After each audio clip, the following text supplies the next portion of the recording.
Toshakhana 2 case में बानी PTI और बुशरा बीबी को 17 साल कैद की सज़ा।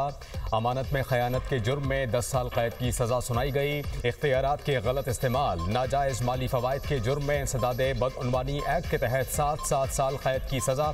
बानी पीटीआई और बुशरा बीबी को 1 करोड़ 64 लाख से ज़ायद फ़ीकस जुर्माने की भी सज़ा। स्पेशल जज सेंट्रल शाहरुख अर्जुमंद ने तोशाखाना 2 केस का फैसला सुना दिया। बानी पीटीआई और बुशरा बीबी कमरा अदालत में मौजूद थे। अडियाला जेल में केस की 80 से ज़ायद समातें हुई। अदालत के मुताबिक दोनों खयानत के मुर्तकिब पाए गए। इस्तिगासा ने बराह रास्त काबिल एतमाद और मजबूत शवाहिद के जरिए अपना मुकदमा साबित किया। जुर्माने की अदम अदायगी पर 6 माह कैद की सज़ा होगी। बानी की जायद उम्र और बुशरा बीबी के खातून होने पर कम से कम सज़ा दी गई। मुजरिमान के अरसा हवालात को भी सज़ा में शामिल कर लिया गया। बानी पीटीआई इस केस में जमानत पर थे। दीगर मुकदमात में जेल में कैद हैं। तोशाखाना 2 केस का 59 सफ़ात पर मुश्तमिल तफसीली फैसला भी जारी।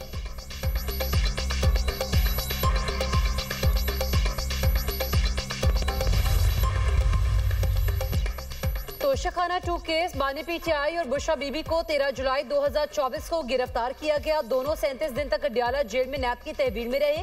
तफ्तीश मुकम्मल होने के बाद एहतसाब अदालत में रेफरेंस दायर किया गया। सुप्रीम कोर्ट फैसले के बाद केस FIA को मुंतकिल हुआ। 12 दिसंबर 2024 को तोशाखाना 2 केस में मुल्जिमान पर फर्द जुर्म आयद की गई। FIA रिकॉर्ड के मुताबिक ज्वेलरी सेट की मालियत 7.5 करोड़ से ज्यादा थी। मुल्जिमान ने प्राइवेट फर्म से बुल्गारी सेट की कीमत सिर्फ 59 लाख रुपए लगवाई। ज्वेलरी सेट में नेकलेस, ब्रेसलेट, अंगूठी और इयररिंग्स शामिल हैं। सऊदी वली अहद से वसूल किया गया तोहफा तोशाखाना में जमा नहीं कराया गया। ज्वेलरी सेट की कम कीमत लगाकर अपने पास रख लिया गया। बानी पीटीआई और बुशरा बीबी के वकला ने केस की पैरवी की।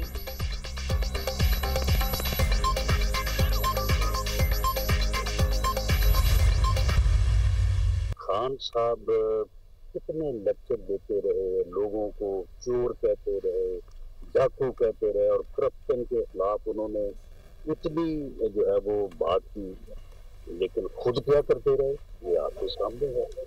अब आप देखें कि एक घड़ी जो है वो उन्हें एक मुल्क से मिलती है तोहफे में, और तोहफा आपको मिला है तोशाखाना में, वो जमा होके आपने उसको हासिल किया है, वो दुबई से बरामद हो रहा है। तो ये अमानत में खयानत हुई है। दूसरों को चोर कहने वाला खुद चोर साबित हो चुका। अमानत में खयानत हुई है। वजीर आजम के मुशीर राना सनाउल्लाह की मीडिया से गुफ्तगू, कहा कि तोहफे में मिलने वाली घड़ियां दूसरे ममालिक में बेची गईं। बानी पीटीआई को तोहफे में मिलने वाली घड़ियां दूसरे मुल्कों से बरामद हुईं। मदीना की रियासत के दावेदार की करप्शन लोगों पर हाया हुई। ये शख्स लोगों को चोर डाकू कहता रहा, ये खुद डाके मारें, करप्शन करें और मुखालफिन को चोर डाकू कहें। दोस्त मुल्क की तरफ से दिए गए तहाइफ को बेच दिया गया। जुल्फी बुखारी और फराह गोगी भी इस सब में मुलव्विस हैं।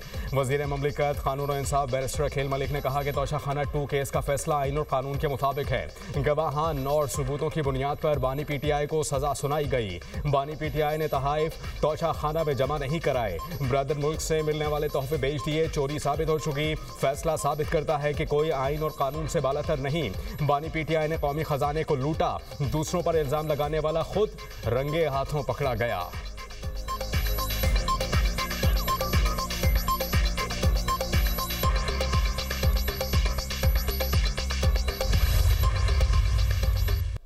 बिल्कुल साबित हो चुका हर हवाले से कि ये इसमें गिल्टी थे और इन्होंने अपना कॉन्डक्ट भी ऐसा रखा। और मैं हैरान हूं कि कौम को अमानत और दयानत की बातें करना, मौत या आजादी के नारे लगाना, अमर बिल मारूफ नहीं अनिल मुनकर के नारे लगाना, इस्लामी टच देना, इनका कोई भी वकील आपको इसकी लीगल जस्टिफिकेशन नहीं दे सकेगा।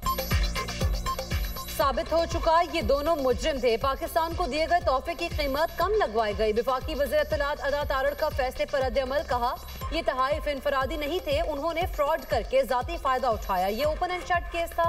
उम्मीद है ये सजा बरकरार रहेगी। बानी पीटीआई और बुशरा बीबी मिलकर करप्शन करते थे। इनका कोई भी वकील कानूनी वजाहत नहीं दे सका।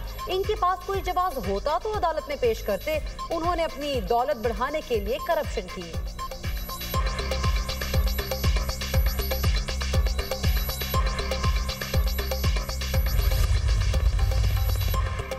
बानी पीटीआई और बुशरा बीबी को सजा आइन और कानून के मुताबिक हुई। बानी पीटीआई ने महंगी घड़ी और हार तोशा खाना में जमा कराने के बजाय बेच दिया। वजीर ममलिकत बराए दाखिला तलाल चौधरी की तनकीद, कहा कि केस को सियासी कहने से आप बेगुनाह नहीं हो सकते।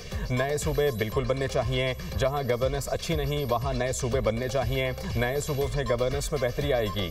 वजीर इत्तलात पंजाब असमा बुखारी ने कहा कि दूसरों को चोर कहने वाले खुद सबसे बड़े चोर निकले। बानी पीटीआई ने अपने दौर में करप्शन की, जो चोर दरवाजे से आते हैं वो चोरियां ही करते हैं। इनकी चोरियों की कहानियां ज़बां-ज़द आम हैं। ये शख्स फैज़ हमीद के साथ गठजोड़ से इक़्तिदार में आया। कानून सबके लिए बराबर नजर आना चाहिए।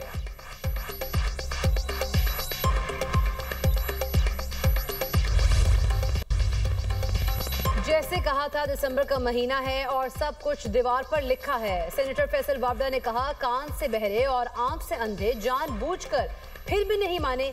ये अभी इब्तिदा है, आगे इंतहा और क़यामत बाकी है। कई साल से रोकता रह गया, मेरी नहीं सुनी गई, सब कुछ चकनाचूर होने जा रहा है। तुम सब 9 मई वाले जिन्होंने 10 सेकंड की ड्रामेबाजी वाली वीडियोस बनाई और उसको आग में धकेल दिया, अभी दलदल बाकी है। 9 मई के शवाहिद और गवाही का इंतजार करें।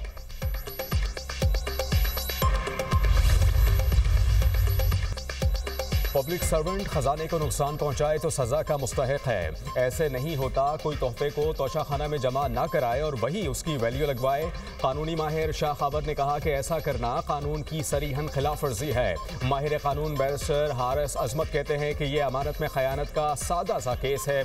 मौजूदा और आइंदा वजीर आजम और वज़रा के लिए भी मिसाल बन गई कि ऐसा जुर्म करने पर सजा हो सकती है। हाफिज एहसान ने कहा कि इस केस में वैल्यू लगाने वाले के पास कोई सर्टिफिकेट नहीं था। मुल्ज़िमान को दिफा का पूरा मौका दिया गया। राजा खालिद बोले, रियासत मदीना का नारा लगाकर इस तरह की करप्शन अफसोसनाक अमल है।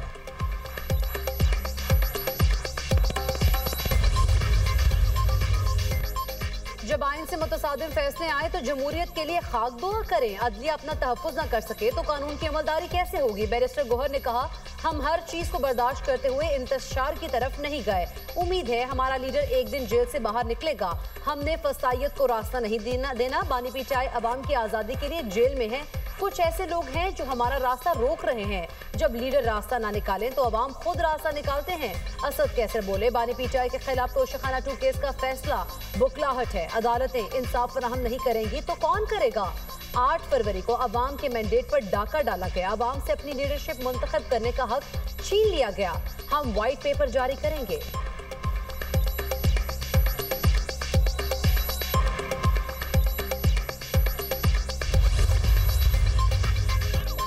इस केस में कुछ भी नहीं, ये तो वाज़े हो गया। FBI ने भी वही कीमत लगाई जो दस्तावेज में शामिल है। सलमान अकरम राजा की मीडिया टॉक, कहा कि ऐसे मुकदमे वादा बाफ गवाहान की बुनियाद पर चलाए जा रहे हैं। ये लग और कमज़ोर तरीन गवाही पर कायम केसेस हैं। जिस शख्स को बानी पीटीआई ने खुद निकाला उसके पास इसके सिवा कोई गवाह नहीं।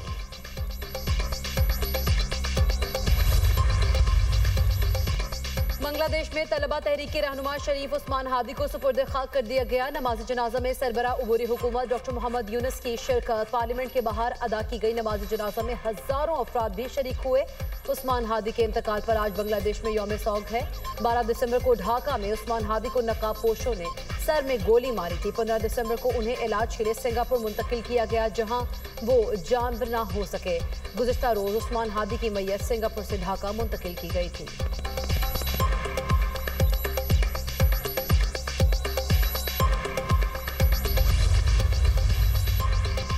वज़ीर आला खैबर पख्तूनख्वा का 2200 अरब रुपए के बकाया जात का दावा ज़मी बोस। वफाक खैबर पख्तूनख्वा हुकूमत को 8404 अरब रुपए अदा कर चुका। वजारत खजाना के मुताबिक NFC के तहत 5867 अरब रुपए का 100% शेयर अदा हो चुका। वफाक ने 17 दिसंबर 2025 को खैबर पख्तूनख्वा हुकूमत को NFC की मद में 46.44 अरब रुपए जारी किए। NFC के तहत रकूम सूबों को बाकायदगी से मिलती हैं।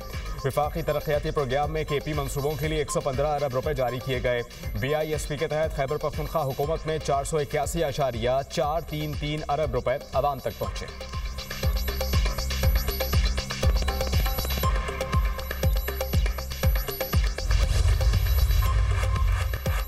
वज़ीर-ए-आज़म की ज़ेर-ए-सदारत मुल्की बरामदात पर जायजा इजलास। वफाकी वज़रा को मुख्तलिफ सनती और तिजारती शहरों में बरामद कुनिंदगान के पास खुद जाने की हिदायत। शहबाज शरीफ ने कहा, पाकिस्तान की मुआशी तरक्की के लिए बरामदात में इजाफा नागुज़ीर है। हुकूमत कारोबारी अफराद और बरामद कुनंदगान को हर मुमकिन सहूलियात पहुँचाने के लिए कोशा है। छोटे और दरमियाने दर्जे के कारोबार के फरोग के लिए तरजीही बुनियादों पर काम करना होगा। बरामदात के शोबे में वसअत के साथ रोजगार के मौके भी बढ़ेंगे। कोल्ड चेन और सनत और तिजारत से मुंसलिक दीगर शोबों के फरोग के लिए सूबों से रवाबित मजीद बेहतर बनाए जाएं। इंसानी स्मगलिंग के खात्मे और गैर कानूनी बैरून मुल्क सफर के खिलाफ इकदाम पर जायजा इजलास। वज़ीर आज़म की इंसानी स्मगलिंग के खात्मे के लिए मुतालिका इदारों की काविशों की पज़िराई।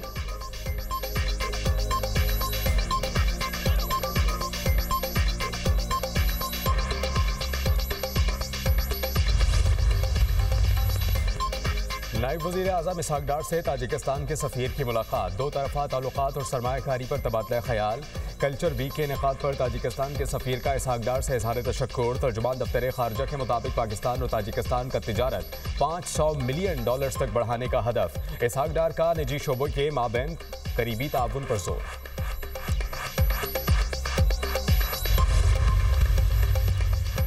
शहबाज शरीफ की बानी पीटीआई के खिलाफ हद तक इज्जत के दावे पर समाअत। अदालत ने 14 जनवरी को शहबाज शरीफ के मजीद गवाहान को तलब कर लिया। एडिशनल सेशन जज यलमा जगनी के समाअत केस की समाअत की।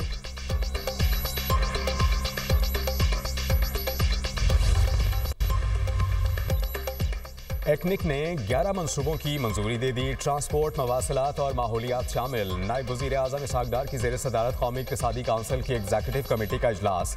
दासू हाइड्रो पावर प्रोजेक्ट के नज़रसानी शुदा PC1 की भी मंजूरी।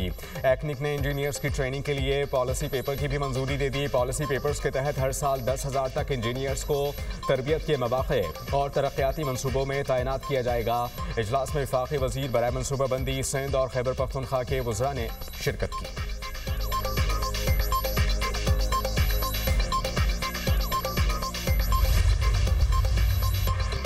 आर्मी बैंक ने पाकिस्तान के लिए $70 करोड़ कर्ज की मंजूरी दे दी। कर्ज की रकम मैक्रो इकनॉमिक इस्तेहकाम और खदमात की बेहतर फराहमी के लिए दी जाएगी। ये रकम टैक्स आमदन बढ़ाने, अखराजात बेहतर तरीके से खर्च करने पर इस्तेमाल होगी। इस रकम में से $60 करोड़ विफाक और $10 करोड़ सिंध के लिए होंगे। प्रोग्राम के तहत पाकिस्तान को मजमूई तौर पर $1.35 अरब मिलेंगे।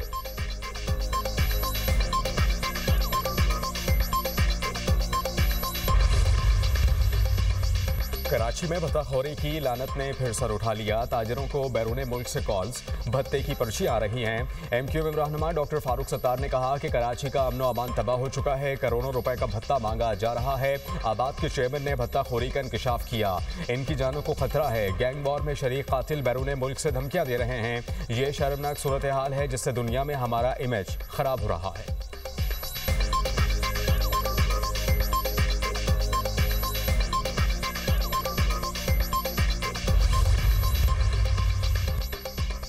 मेयर कराची का सहाफ़ी के भत्ता वसूली से मुतालिक MQM के तहफ़्फ़ुज़ात पर कहा। बोले, हैरत होती है जब MQM भत्ते की बात करती है। तकसीम और तफरीक की सियासत अब तर्क करनी चाहिए।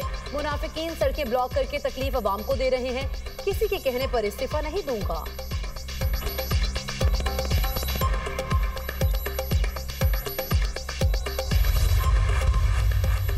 कराची में बिल्डर से भत्ता वसूली के वाक़यात। पुलिस ने रिपोर्ट तैयार कर ली। आबाद अरकान से भत्ता वसूली के 8 वाक़यात रिपोर्ट हुए। पहला मुकदमा 27 सितंबर को मलीर सिटी थाने में दर्ज किया गया। पुलिस रिपोर्ट के मुताबिक 13 दिसंबर को कादरी हाउस पर छापे के दौरान 3 मुलजिमान गिरफ्तार किए गए। तीनों मुलजिमान भत्ता वसूली में मुलव्वस थे। भत्ते की कॉल ईरान के नंबर से वसीउल्लाह लाखो ग्रुप ने की। भत्ते की धमकी मिलने का दूसरा वाक़या 30 सितंबर को बहादुराबाद में रिपोर्ट हुआ। दूसरे वाक़े में भी भत्ते की कॉल ईरान के नंबर से आई थी। मुलव्वस मुलजिम खैजर को गिरफ्तार किया गया था। सोल्जर बाजार वाक़े में भत्ते की कॉल दुबई के नंबर से की गई थी। वाक़े में मुलव्वस एक मुलजिम मारा गया और 5 गिरफ्तार हुए।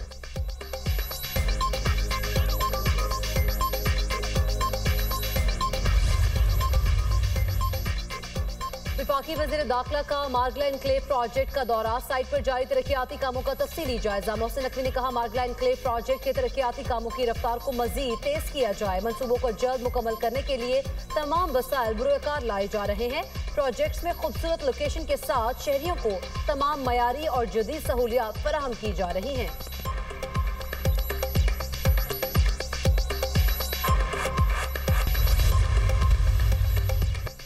बलूच बलूचिस्तान में मौसम सरमा की पहली बारिश। कोयटा और चमन में बादल बरस पड़े। सर्दी की शिद्दत में इजाफा। ज़ियारा, तुर्बत, हरनाई, मुसाखेल में वक्फे वक्फे से बारिश। चागी, नोशकी, पशीन, वाशिक के जिवानी और गवादर में अब्रे रहमत बरस पड़ी।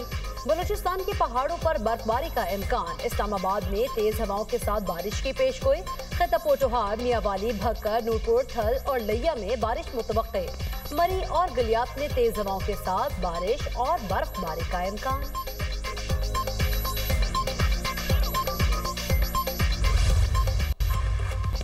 अमेरिका के शाम में दाइश के ठिकानों पर फजाई हमले। सदर डोनाल्ड ट्रंप कहते हैं दाइश के खिलाफ वादे के मुताबिक भरपूर जवाबी कार्रवाई की जा रही है। अमेरिका पर हमला करने वालों को पहले से ज्यादा सख्त जवाब मिलेगा। शाम की हुकूमत अमेरिकी कार्रवाइयों की मुकम्मल हिमायत कर रही है। शामी हुकूमत का भी कहना है दाइश के खिलाफ फौजी ऑपरेशन जारी रखेंगे।